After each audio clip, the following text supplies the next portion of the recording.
Hello everyone, welcome to this workshop tonight. Zero Waste Stockholm is presenting Zero Waste in the Kitchen.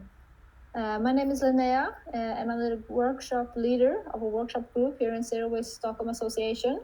Together with me tonight I have Elodie and Vicky. Maybe you want to, yeah, there you go, show who you are. And us three are going to present this workshop. So maybe we should change the first slide. Yes. So a few things just before we start. Maybe it's good if you all mute yourself to avoid any background noise. It's quite annoying when you're speaking to have background noise. There's a button up on the right-hand side, I believe, to switch to individual layout, depending on what you want to see, if you want to focus more on the presentation or on the people in the workshop. Do not hesitate to write questions in the Q&A. We have someone managing that, so please write anything you like there if you have any questions. You can also raise your hand if you would like to speak. There's a button for that on the right-hand side. In the lower part of the screen, there's a thing that says raise hand. You can just press that. And the workshop is being recorded, both audio and video. So if you'd not like to participate in the video section, you can just close your video off and just do it like that in a way. So our agenda for tonight is first we're going to start with a brief introduction of Zero Waste Stockholm, or the association that we're coming from. Talk a little bit about the Zero Waste movement, as well as Zero Waste in the Kitchen. That's our main topic tonight. The benefits that come from living a more zero waste lifestyle. We'll get into some do-it-yourself part near the end, and also give you some tips and tricks on where to buy these things that we mentioned, and end with questions. So, once again, warmly welcome to everyone. Zero Waste Stockholm is an association that's been around since our third year. Our main purpose is actually to transform the waste industry in and around Stockholm area. We want to be a sustainable response to the climate crisis. A lot of things are starting to happen since the pandemic year or last year, so hopefully we'll continue on working towards this. And more people are becoming aware of sustainability and want to do things about the climate crisis. We also want to enable access to package-free, local and organic items. In order to us to do this, we've started several sponsorships with stores in and around Stockholm area that are selling these items. We also felt we wanted to be a response to the lack of zero waste movement in Stockholm.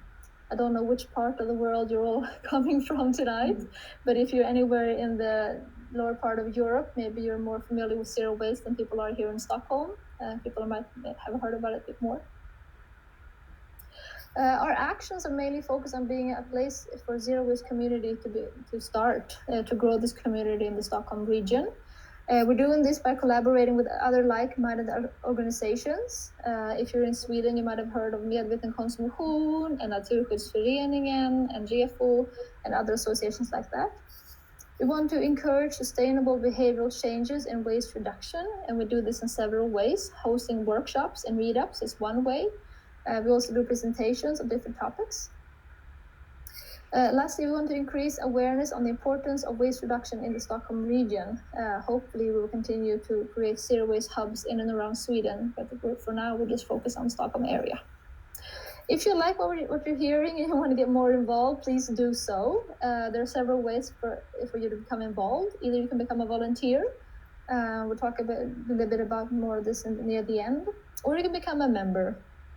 Where you get discounts and all our sponsors and partners. All right, we'll talk more about that later on.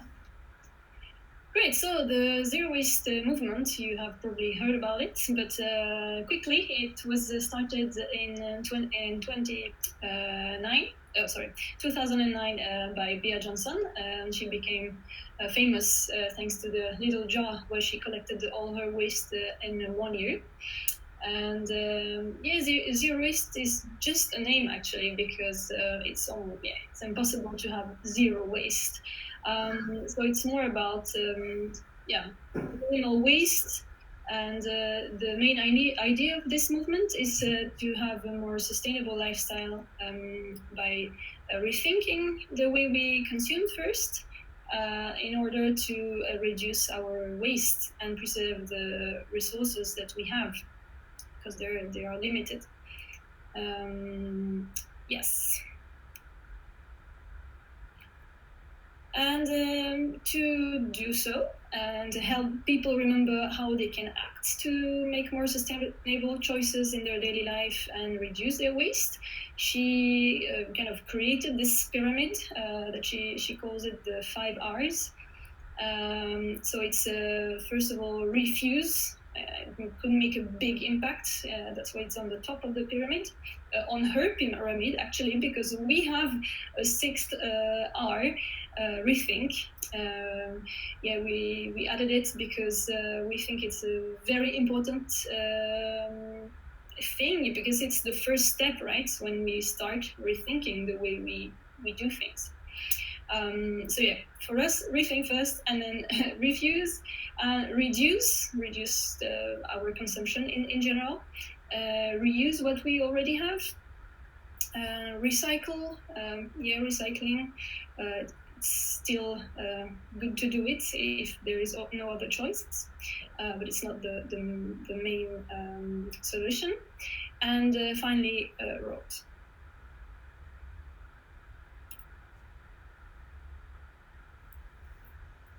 So, how to get started in all of this? When you first logged into the workshop, we asked you to answer a poll, and I'll see if I can show you the results of this poll.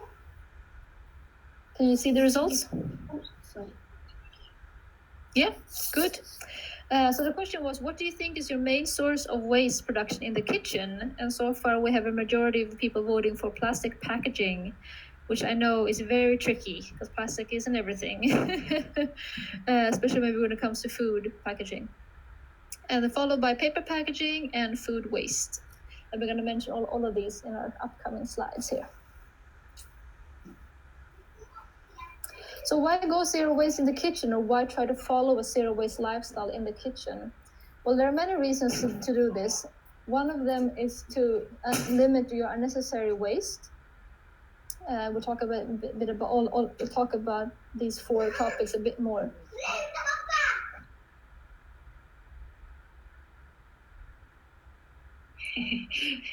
That's what happened when we are live. Okay, I'll continue. Sorry, guys. So yes, we will. Do you want me to continue, or is it okay? Yeah. So I can't remember exactly what she said, but yeah, we will go through unnecessary waste first, and then the water consumption, which is quite high, and then the toxic chemicals, and finally the food waste. And because the kitchen is one of the largest area of our home where we have so much waste. So let's have a look. So yes, so first it's good to ask ourselves a few questions in general about our kitchen. Do I use what I have? Do I really need it? For example, if I want to buy something new, or if I have it, maybe I don't use it, I could give it to someone. So yeah. Do I have too many?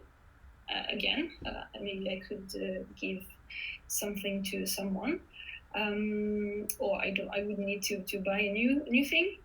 Can I give it to someone? Can I share it? Is it single use or reusable? This is a very important question to ask ourselves, and we will present you some zero waste items later. And finally, is it good for my health? So yeah, it's also a good question. So the unnecessary waste. So we have, unfortunately, a lot of single-use items in our kitchen, especially packagings like snacks, yogurts, things, packagings to wrap, like cheese and butter.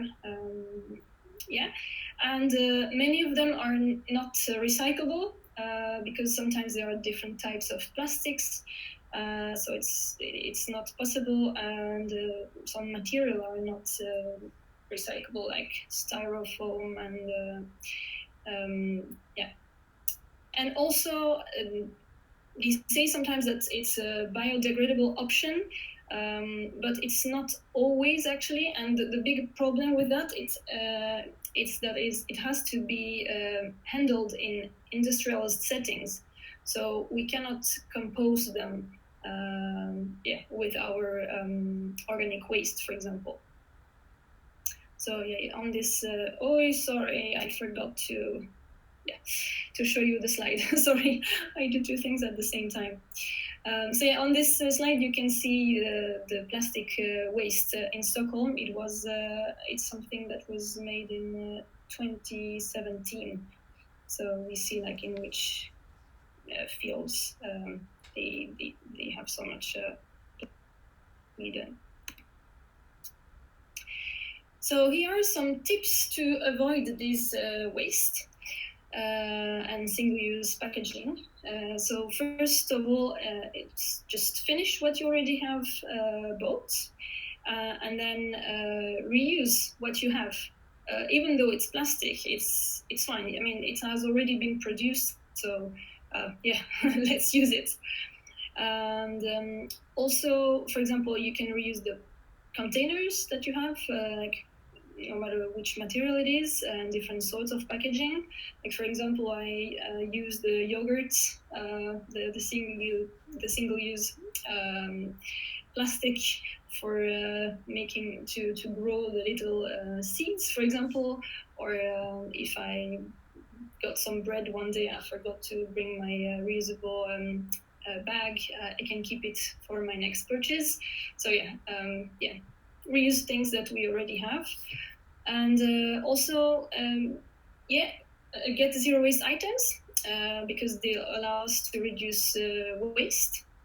For example, we will present you some of them later, but like some example are a reusable baking sheet or reusable napkins. With those, you will stop producing waste straight away when you will start using them because you can keep them for a long time. But a very important thing is, please don't throw away what you already have, even though it's plastic, for example, and just to replace it by a wooden object instead. You can keep it until it's broken, and then you can change it for a better or like a option maybe. Yes, and when you buy something, choose organic and natural products rather than plastic. It's better for the environment, and also if it's recyclable, it's better, of course. And every time you buy something, it's good to ask ourselves many questions about the material, about the fabric, the ingredients, the origin, of course, depending on what you buy, because all of these things contribute to waste. And if you can, because it's not that easy, especially here in Stockholm, but if you can, you can buy in bulk. Here we have Hushållet and Unwrapped. So Hushållet is a physical shop in Bagarmossen, and you can bring your own container there and fill them. And Unwrapped is online. And also at the supermarket, you have probably seen that they have some bulk sections. So yeah. So the zero waste items that you can use. So for your grocery shoppings, of course, you can have reusable bags and containers, what you already have, or if you need to buy a new one with a sustainable material, it's better. Do you want to click? Sorry, Elodie. Sorry? Do you want to get the images? Yes, thank you. Yes, And regarding the beverages, if you buy tea leaves, for example, it won't have the tea bags, and you can just get the tea infuser. It's very easy, and usually they have very tasty teas. They have like a lot of different choice. There are many shops in Stockholm. Sometimes they even offer reduction actually if you go to their place and you bring your own container to buy it. I heard about that recently, so it's even better. And also reusable coffee filters. They made some out of tissues here, I think. Yes, I forgot the name of this. These people who are making them. Maybe if I think about it later, I will write it in the chat. But they are very nice and very colorful. Also, reusable straws. If you like drinking with straws, we can find them in many places now, I think, in different material. And if you like coffee, again, you can use the French press or the Italian mocha pot, where you just have to put the coffee, the powder.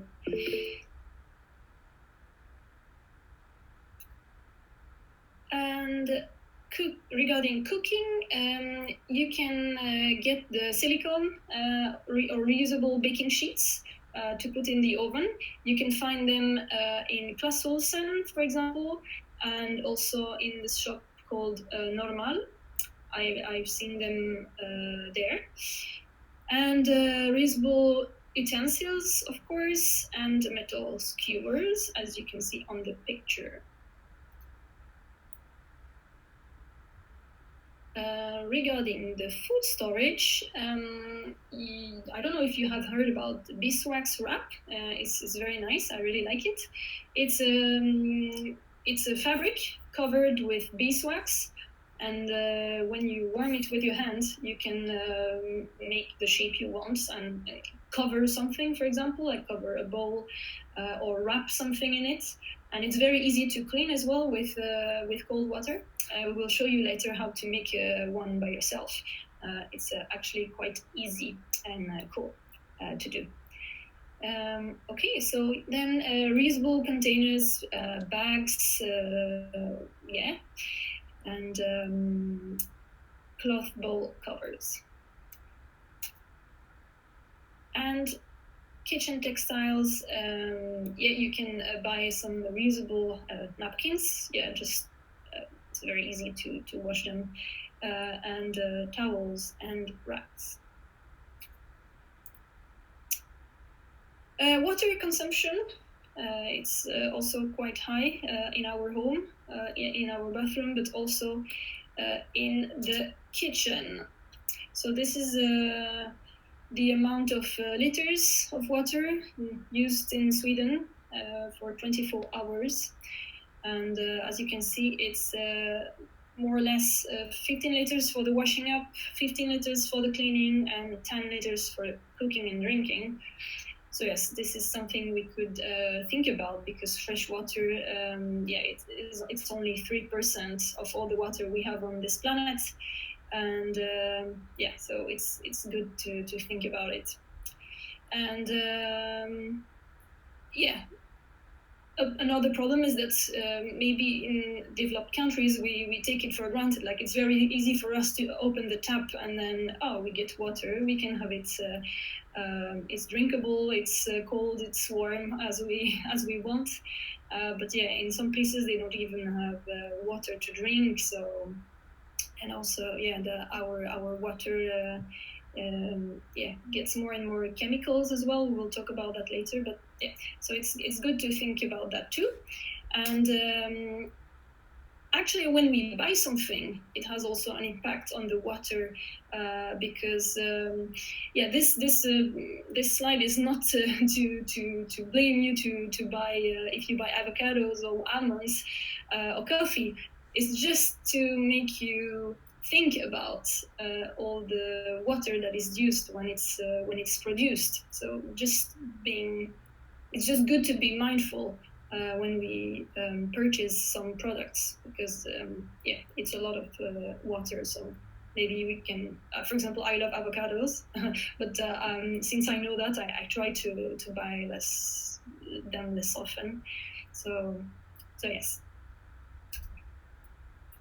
And to avoid the water usage, yeah, you can consider whether to use a dishwasher or a hand wash, depending on what you have at home and yeah, how often you wash your dishes. And if the dishes are washed by hand, you can collect the water in the sink to use it again instead of having a constant flow of water.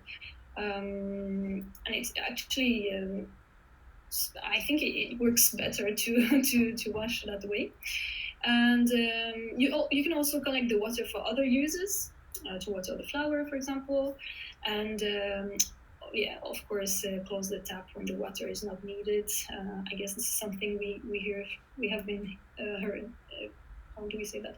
Yeah, that we hear often since we are a child when we brush our teeth, for example.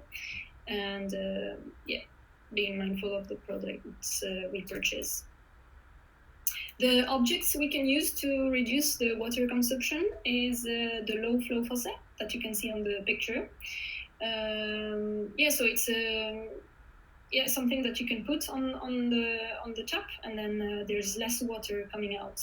And I know that some of them have this special. I think the water is kind of spread out, so it's kind of it's nice, for example, to wash your fruits or vegetables, and of course it uses less water as usual. And you can use a water bottle, a reusable one,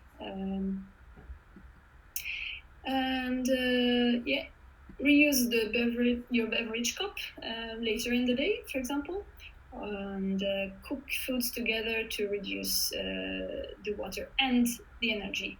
For example, you can use the same water for cooking some pasta and some veggies later, or at the same time. Yeah.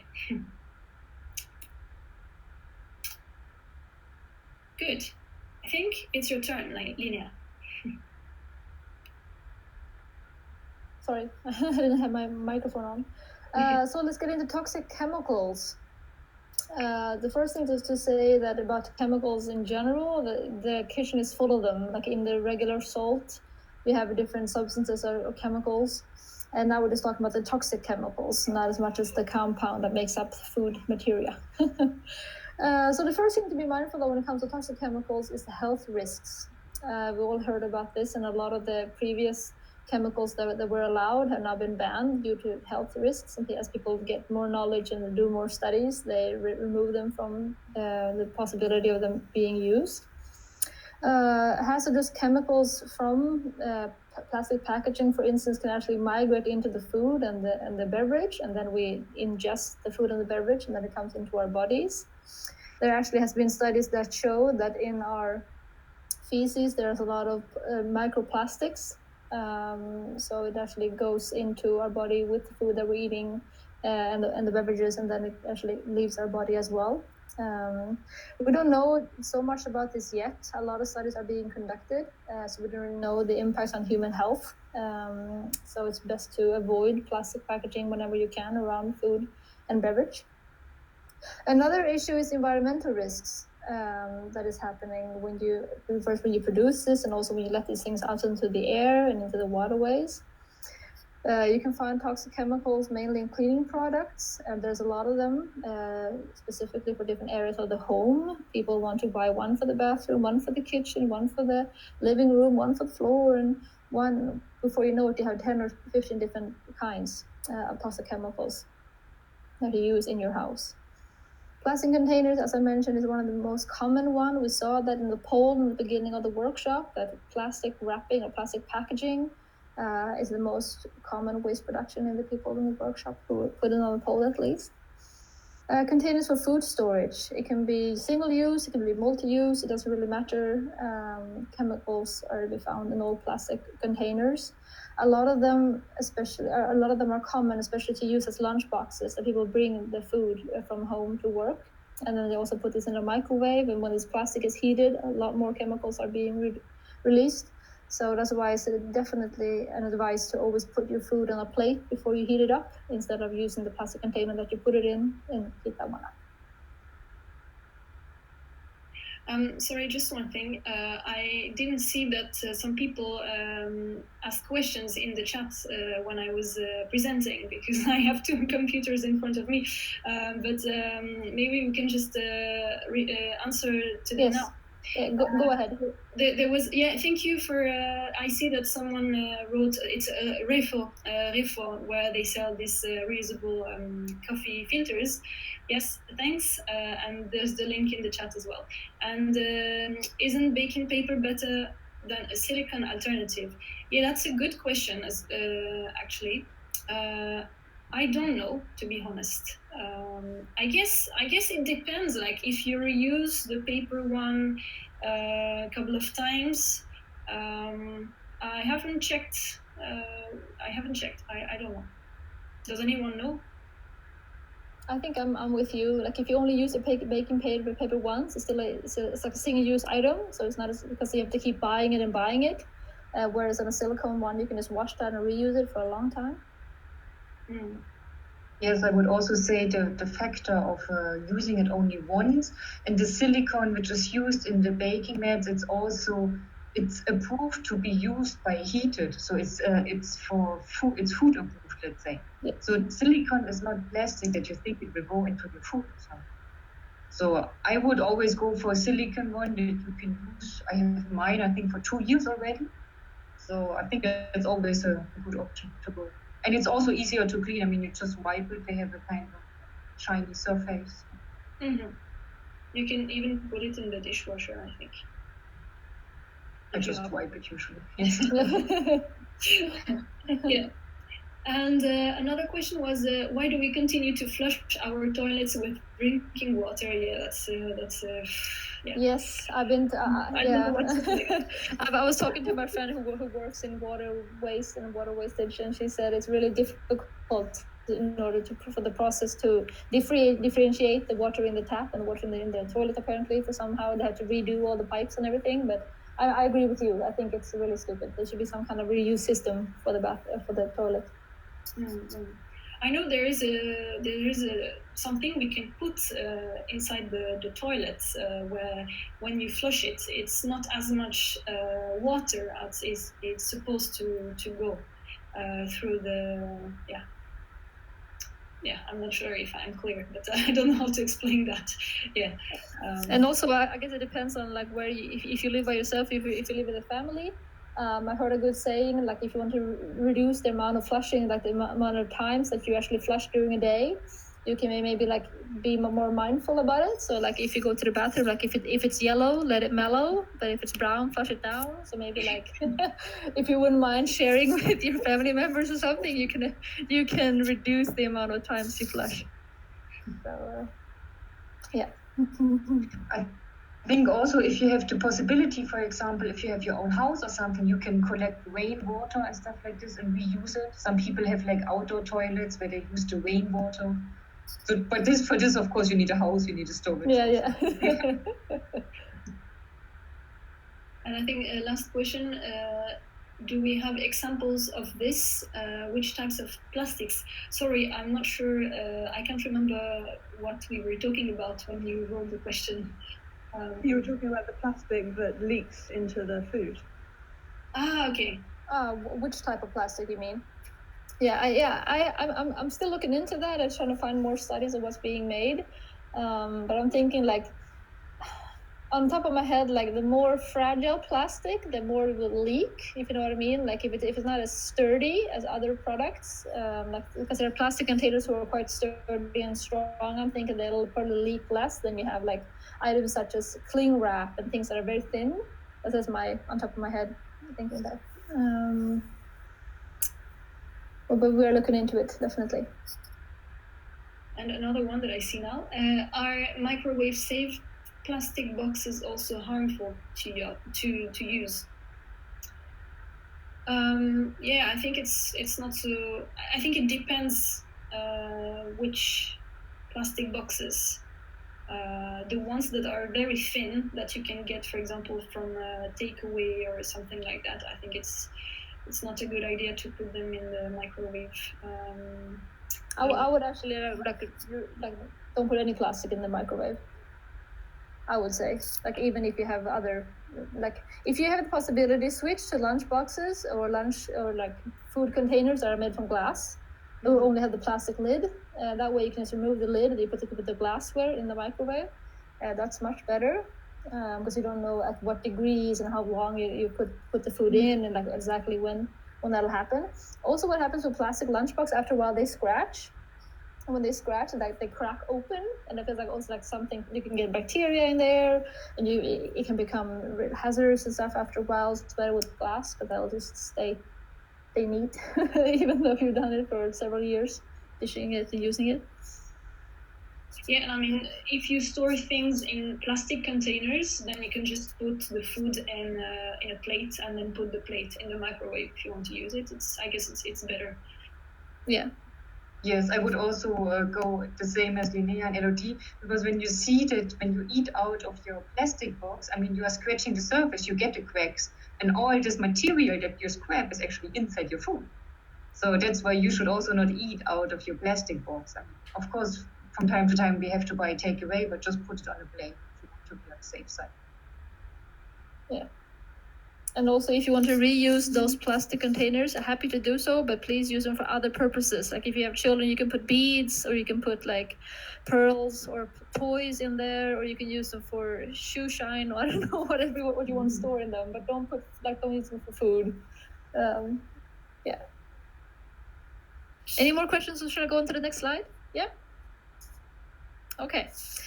So how to avoid toxic chemicals? Well, basically just reduce the number of cleaning products that you have. That's the main one, the first one I would say, and not use any toxic chemicals if you can at all. If you have any at home, actually I would advise you to either return them to the store if possible, or the recycling center. Here in Sweden we have OVC, Återvinningscentralen, where you can use them, and actually have to put them in a special place. There's like a hazardous little cubicle where you go when you put those things in, because you can't just throw them in the trash, because then it goes directly to the air, and the water can end up in the waterways and things like that. And go for zero waste options when you upgrade. If you have something at home that is good for the environment, maybe continue to use that, even though it might be a plastic container. And then when you switch, maybe you can go for zero waste option. So definitely be mindful of what you're using and why you're using it, and what surface. I have been using maybe like only water and a rag in my kitchen for years. I don't see the purpose of trying to use something extra. But if you have any particularly tough spots to remove, maybe you have to do something for that particularly. But if it's just like wiping down counters, wiping down the table, I mean, water's fine. Choose organic and natural products containers when you can. Avoid plastics. Maybe go for metal options if you can, or if you've done something with glass. Consider what you buy, packaging materials, ingredients, place of origin, as we mentioned previously. It's also good to ask these questions from the manufacturer, because the more questions that they get, the more things they have to find out for themselves. A lot of times they don't know these questions, and if a lot of people are asking them, like, where does this come from? What does it contain? How is it transported? Things like that will start a conversation, and people have to be more responsible for the products that they're selling, which is really good. Also, you can try making your own, cooking food from scratch, and rather than to bring home takeaways or pre-packaged or pre-fabricated food. You can also make homemade cleaning products. We'll give you a recipe near the end here in the DIY section that you can use, which is really easy. In order to reduce even more toxic chemicals, you can switch to this homemade cleaning spray that we'll tell you more about. You can also make your own dishwashing liquid. Several ways to do that. You can go and choose non-toxic bar soaps instead of these liquid soaps that come in plastic containers. Even though if you have one of these containers like made of glass or something, or metal that you keep reusing, you still have to buy the liquid soap in a plastic container. So it's better to switch to a bar soap if you want to have something in the kitchen where you wash your hands. You can switch out plastic gloves for rubber or latex cleaning gloves if you use those when you clean. You can go for plastic-free dish scrubbers. You can use Tawashi. We'll talk a bit more about that later on as well, what you can do. Natural textile cleaning cloths. Please go for the options that you can put in the washing machine and keep reusing after you use them. It's good to put all those together in one wash, so you're not putting that with other washes in order to keep it neat and clean. And as we mentioned, plastic-free food storage. So if you can, whenever you get home from the grocery store, as much as you can remove from the plastic packaging that the things are stored in, you can put them in maybe glass containers or something instead, or a metal container. To not keep the pasta in the plastic, not keep the rice in the plastic, just remove them from the plastic, so they're not being stored that way. Yeah. The plastic-free dish scrubber that you can see on the picture is sold in more and more places now. Yeah, just wanted to mention that. Yeah, it's a small one. Yep, great. And food waste, lastly. So this is a big one. Each year we throw away 19 kilos of edible food on average, and throw approximately 26 kilos of food and drink down the drain, which is horrendous. I think they counted it out to every third grocery bag that you buy, you're just throwing that away in a year's time. And especially when it's edible food, like it's food that could be eaten, but you're scared of eating it because you don't know about the expiry date, or you haven't seen it for a while because you crammed up your kitchen, and especially your fridge. You don't know what's in there. The annual carbon footprint from Swedes' total household food waste is equal to the annual greenhouse gases from 360,000 cars. That's a lot. And if you can't do anything about the car you're driving because you have to use it, then you could definitely do something about the food waste. That doesn't have to happen at all. The goal for the Agenda 2030 set by the UN is that we should have per capita global food waste at the retail and consumer levels. So 50% less food waste. Sometimes it also feels like it's like really like if you throw away food that's edible, you're not taking into account the process of the food being produced, about the people who are working hard to produce the food for you, and you're just throwing it in the bin or throwing it down the drain. So I think we need to become a little bit more mindful and more appreciative of the food that we have and the resources that we're able to take. And what you can do in order to avoid this, well, generally, finish the food that you already have before you buy new. Use smell and sight before and after expiry date. How many of you go for that option, or do you just go for the expiry date? Can I see in the hands? If you go for the expiry date and then you throw it away, or do you use your smell and sight? Yeah. I mean, if you don't want to smell the food, at least have a look at it. If it looks good, maybe you should try eating it and then just throw it away. Another good option is to try meal planning. So you plan ahead, maybe for 1 week, of what you're going to eat, and then you prepare that ahead of time. And maybe you finish already what you have for leftovers. A great advice is only cook for mealtime in the evening, and then you have leftovers for lunch the following day. So you only have to cook once. If you think cooking takes a long time, or that's not a big hobby of yours to spend time cooking, then you can only do it for the evening, and then you save for lunch the next day. Only buy what you will eat, no long-term storage in fridge or freezer. I know that they're getting bigger and bigger, both fridges and freezers. Some people store massive amounts of food in there, so much they don't even know what's underneath it all. But rather than to see it as a long-term storage, see it as like a week, maybe 2 weeks maximum of food storage, and then you have to like empty it all out and then refill it again. So you not just keep buying food and chucking it in there, and the food that's underneath keep staying there for a long time until it goes bad. Try bulk foods for the exact amount needed. So bulk foods, if you don't know that concept, is where you buy food without packaging. So for instance, you buy like rice or grains directly, like with a scoop, where you can just like from a little container, you can get them in your own container or your own bag. As we mentioned previously, there are in-stores or online options, solid or unwrapped, that you can find. When you cook or you do your meal planning, you can try to batch recipes together. For instance, using the same spices or ingredients. I don't know how many of you have done this mistake, but when you do some advanced recipe and you buy 5 different spices for this one recipe and they never use them again because that was just one time, and then they keep staying in your cabinets. So maybe you should go for different themes. Maybe you can have like a Asian theme 1 week, or you can do like an American theme 1 week, and then buy foods that'll fit that theme, and you use it several times so it'll finish up. You can conserve your food as much as reasonably possible to reduce waste.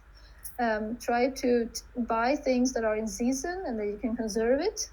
Make your own jams or make your own, what do you call it now? Different vegetables that you can put away. You can also consider making veggie stock from veggie scraps. So you have to have different things that are left over from veggie soup or something. You can just make your own stock out of that and put it in the freezer. You can try to make your own prepared foods. Maybe you can make your own bread, your baked goods. You can do seasoning, sauces, salsas, like dairy-free options. Maybe like oat milk. You can make that yourself if you have a good blender. So see what you can do without having to buy too many ingredients. And they're getting more packaging from that, obviously. But try to go on your own and find recipes online. There are a lot of good tips. You can also economize and share foods with others. If you live in Sweden, there's the Karma app where you can buy food from cafes and restaurants who want to sell out foods that haven't been sold already. If you want to share foods with your local buddies where you live, you can use the Olio app. It's where you can put food up for grabs pretty much and have like a market. And you can share that with friends and family. And there is also Too Good To Go that is similar to Karma. Selling the things that are not being sold to their customers. We have a lot of questions. Oh. So in the chat and in the Q&A section. So something about the expiration date. For example, for the meat product, isn't it supposed to be related to safety, perhaps? I guess meat is not really. I mean, I'm not eating meat very often, so I cannot say, but probably not not good to wait too long after the expiring date. But other things like yogurts or I don't know, like sauces, these kind of things, I always I always try it. I mean, if when you try it, it smells, it doesn't smell nice. It means that it's not good. But I agree with you. Yeah, meat is it's another thing, I guess. And also the expiring date is like it's not don't use it after. It's like try to use it before this, but it doesn't go automatically bad on the day after. Because there's no way to tell food. Like on the 17th, you're all right, and on the 18th, you're bad. So, I mean, it's a process.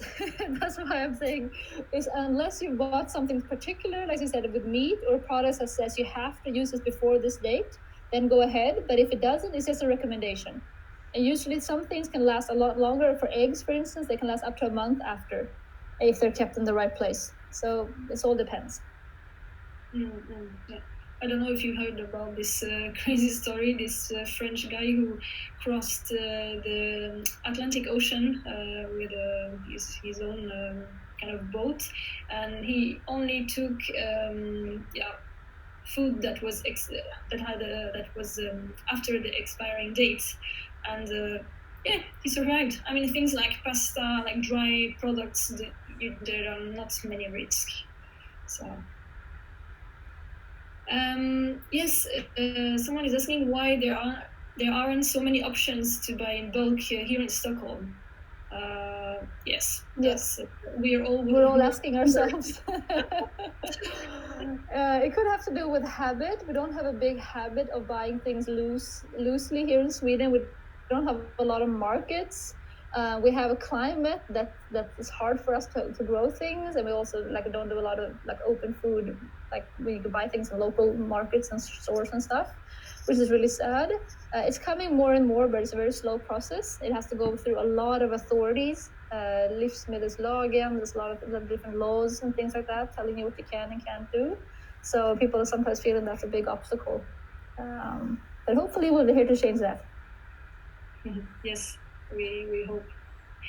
And something about the pasta or rice, I guess dry products that are it's better not to put them into plastic containers. Yeah, I guess if you bought them in a plastic packaging, yes, of course you can just let it there. Maybe when Nina was saying that she was thinking about bulk, I don't know. No, I think actually the regular ones, like don't keep it in plastic longer than you have to. So when you get home, you can put it in the glass. That's the question. I can't see the logic. Well, it depends on it. Like if you want to continue to store it for a long time, it should not be continue to store it in plastic. You can reduce pasta or dried things. Yeah, or I mean, I would say like the dry goods, the ones that you can actually remove from the packaging to the glass. The thing, because things you have in the fridge, it depends on what it is. Sometimes you can't really put it in a different packaging than it comes in. But as much as you can, in order to cut back on the time, it has to be stored in plastic. You know what I mean? Like if you buy something, I understand the logic when you're talking about salad and stuff and vegetables. Then of course take it out of the plastic; it'll last longer just on its own in the fridge. Yeah. But dry things like beans, rice, pasta, I can't see why it will make any difference to how long it lasts if it's in a glass container or a plastic. If it's in its, I mean, it's not like you're wasting less by taking it out of the plastic because the plastic's already been manufactured and you've already brought it home. Yes. I don't see why the rice or the pasta would go bad quicker because it's in a plastic. No, maybe I can answer this just briefly. I think what we're referring to here is that there are some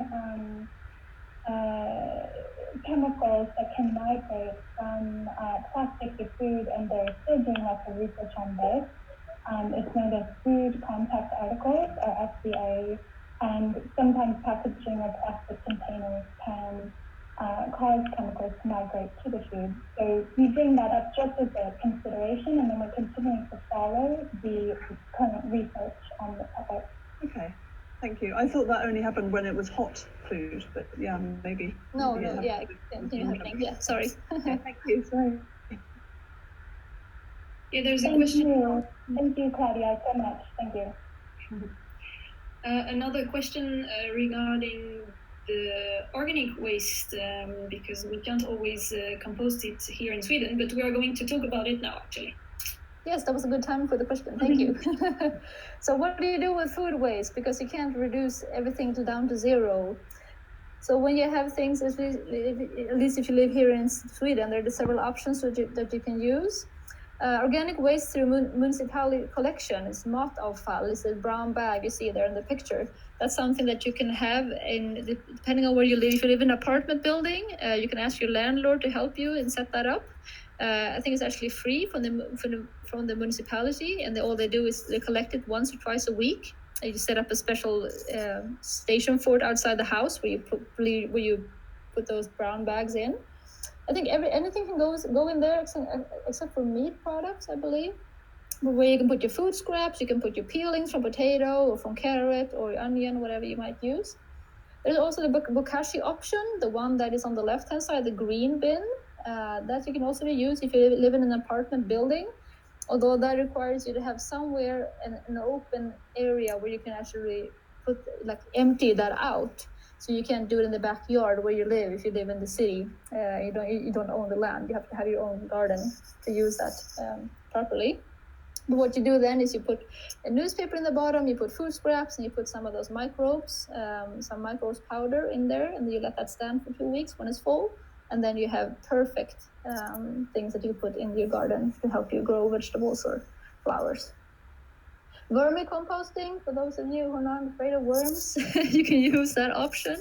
You can actually keep that in the apartment building as well. I haven't tried it myself, but I've heard a lot of people have, and it seems to work fantastically. Oh, thank you. I can see a thumbs up. Like to hear that.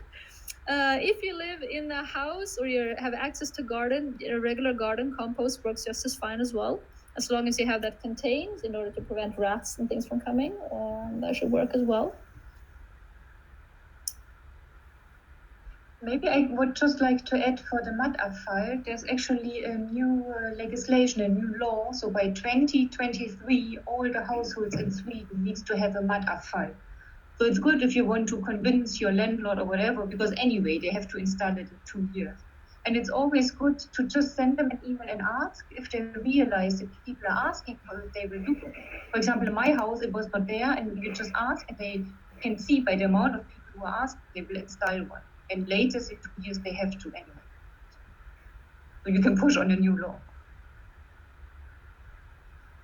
Yes, and also if you want to know where this matavfall goes, it goes to some place where it's used for energy and also I think for biofuel for buses in the city. So it has a good reason, even though it's you only be the food scraps that you're unable to eat. So not food wastage. All right, let's head in. About this matavfall. Yes. There's a lot of places in Stockholm that the commune will not collect compost. There's no possibility to recycle your compost in Stockholm. Oh, okay. This is a specific Stockholm problem, and I don't know why. Why Stockholm has this problem? In other parts of Sweden, there isn't such a problem. You can recycle anything. Oh, really? Yeah. I don't I know live in actually. Uppsala, Yeah. and you can recycle anything anywhere in the city, and I know that it's the same in Göteborg and Malmö and lots of other places. But in Stockholm, there's a specific problem with recycling, and I'm not sure why that is. I don't know if any Swedish person here who lives in Stockholm knows anything about that. No, I don't know, but definitely have to look into it a bit more and see what's the break, why it's not working. Because if they're going to introduce this matavfall law, like the girl just said, then I don't know how that's going to happen if they're not collecting the compost in Stockholm. Yeah. They will have to, I think, by 2020. Yeah. So, are you living here in Stockholm, Claudia? No, I live in Uppsala. Uppsala, yeah. But I have friends in Stockholm, and every time I've been to their houses in different parts of the city, there's loads of stuff that they can't recycle, and I say why, and they say because the commune doesn't pick it up. But yeah. And then they have to go very far, maybe to find some place to do it, and they should. Yeah. Some people don't, unless you're like dedicated, kind of. Yeah. Going for it. Yeah. That's definitely an issue. We have to look into that. Thank you so much for letting us know. All right, guys, let's head into the benefits of a zero waste lifestyle. So when you're hearing all of these things, definitely a zero waste lifestyle, hopefully something for you. You can save money by being more mindful of your purchases. As Elodie mentioned in the beginning, top of the pyramid, we have rethink. And by rethinking, you can avoid a lot of purchases and that way save money. Also, when you buy multi-use instead of single use, and down the line, you save a lot of money for that as well. You can save time in order not have to run to the shops every time things run out, because you have multi-use things that you can just reuse over and over. You're investing in valuable products. That's a good benefit as well. Things that will last you for a long, long time. I know some products even say in their like slogans that you can have this for a lifetime, like lifetime guarantee, for instance, something that you can follow up on. Your money goes to what you stand for. By believing that sustainability is the future and you want to follow this zero waste lifestyle, you can vote for that with your money. That's actually the best thing that we can do as consumers. Be mindful of what we buy, and show the places that we want to support that we do that. We can stop the cognitive dissonance. That means thinking of one thing and doing the other. We're not fooling ourselves without being more sustainable than we actually are. So follow through with our thoughts on this. We can create a better health by avoiding plastic and by avoiding chemicals, as we just mentioned. We also can be part of a new social adventure by joining here today. It's a good start. Okay, so let's talk a bit about do-it-yourself. So normally, I mean, a workshop is intended that we will also teach you something if we would have this meeting in real life. But since it's online, we will only show you some inspiration. So there are many, many recipes online. They can be really basic to advanced. So it depends on what you are looking for, how much time you have, maybe what is your budget. But it's also fun activity that you can do with your family and friends or your children. If you go for a recipe, so have a look what you really need. If you have maybe something at home that you can use, is it really necessary to make this product? And there are many recipes, they are all based on similar ingredients.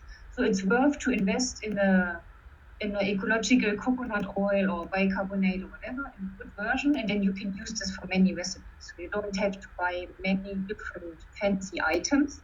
And then, of course, it's always good if you share or even if you're together with your friends or family. So we decided on 3 that we would like to propose you today because we think they are easy to start with and they're useful. So the first one, if Elodie changed the slides, will be the beeswax wrap. So we already talked about it. So I have one here. I have to admit that I didn't do it on my own because I received it as a present. But this is really nice. I mean, now Christmas is gone, but there will be more festive events where you can give this as a present. And this is actually the same as like when you have this aluminum foil or the plastic foil. You can wrap anything inside there. You can put it above a ball. I use it to put like vegetables that I already started to cut, to wrap it inside there. And it is really easy to do. There's several options. We choose here a video, and we will post the link to the video in the chat. Where you can see this is a simple version. What you need is actually only a fabric, which can be like a cotton from an old textile or whatever, that you have in the size that you want. And then you need this beeswax that you can buy in many ecological shops, for example. It can be already like in a block. Then you can just use a peeler that you use for cooking when you peel a cucumber or something.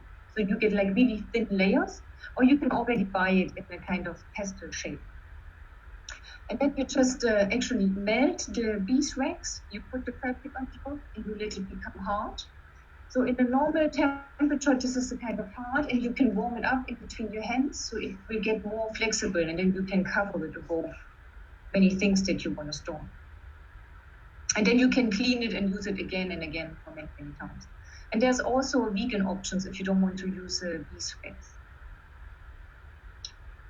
I will just post the link in the chat, and then we can have a look on the second recipe. So this is the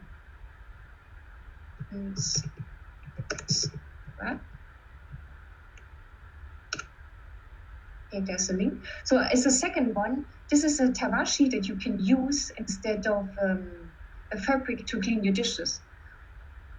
So it's a washable dish scrubber, actually coming from Japan.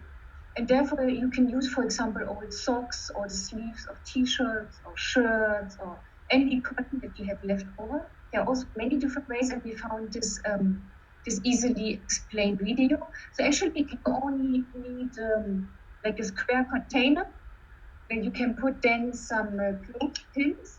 You just put them on the side. And then you have your fabric that you cut it in kind of stripes, and you will stripe them from one side to another. So you will have many, you will see on the video, and then you just always flip one above the other.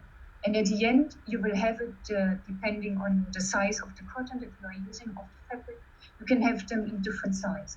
You can use this to wash your dishes. You can also like knitting or crochet your own dish scrubber. It's important that you try it really well. I mean, you don't want it to smell. If you feel like that it's also dirty, I mean, you can just put it in a washing machine. It's made out of an old t-shirt or an old sock. So it can go in your normal laundry, and then you can use it again and again. So this is also really fun to do with, for example, children. And as a last recipe, we thought about a universal cleaning liquid. This is not only for the kitchen. You can also use it for the bathroom or for your whole apartment, actually. The advantage, of course, is that you know what is inside, and it's super easy to do. Probably you have all the ingredients at home. So you can use a vinegar and water. You can mix them like 50-50, or you can even go for 1/3 or 1/4 of the vinegar and then fill it up with water, depending on how sensitive you are to the smell and how deep you need to clean your house. And then to have a bit of smell, you can put, for example, like peels of some fruits that you have, or you can also use essential oils. You can always put a different flavor, and you just mix it all in a spray bottle, and then you can use it for most of the surfaces. It should be fine to use. And please use a bottle that you maybe already have at home. But also, if you don't have a spray bottle, you can use a normal bottle, like drinks what's inside, and you just pour it out on a sponge, and then you clean the surface. So just we will not go through this. We just want to let you know that we have a homepage. The link is in the chat. And on this homepage, we have recently published a city guide for Zero Waste Stockholm, where we listed many shops, online or physical shops, where you can find zero waste items. So please have a look then on our homepage to get all the information. You can see the categories on the left-hand side that we filled in there. And if you know someone, please always feel free to comment on Facebook, and we will add them to the guide that we have there. So to wrap this up, some mental tips. it depends if you are advanced or not. If you're a beginner, just go step by step. Always try to change one habit at a time. Keep a positive mindset. I mean, there's no blame, no shame. We all did things that work and things that don't work. It's okay to fail. Share your failures, your success with your friends, with your colleague. You can always share it with us on our social media. So just try it out. I mean, it's also fun thing to do. You will discover what you like or not. Maybe it's working for one person, but it's not working for the other. And always small steps. Only small steps are helping. So as this sentence there says, we don't need a handful of people doing zero waste perfectly. We need millions of people doing it imperfectly. So this is our vision. Just start, give it a try, enjoy, and have fun.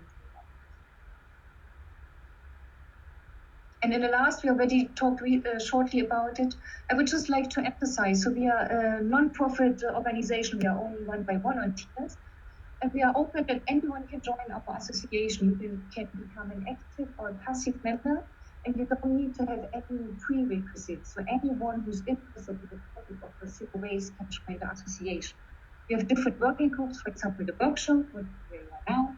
We have the media group who's organizing public events, but we also have many people working behind the scenes. So we have people on social media, we have IT, people that take care of the homepage or even financial stuff, research. So there are many different options where if you are interested, there's always a way how you can help us. And if you would like to do that, you can also find the link in the chat. And you can always follow us on social media and contact us there if you want to get to know more. So we are really happy about any help that we can get.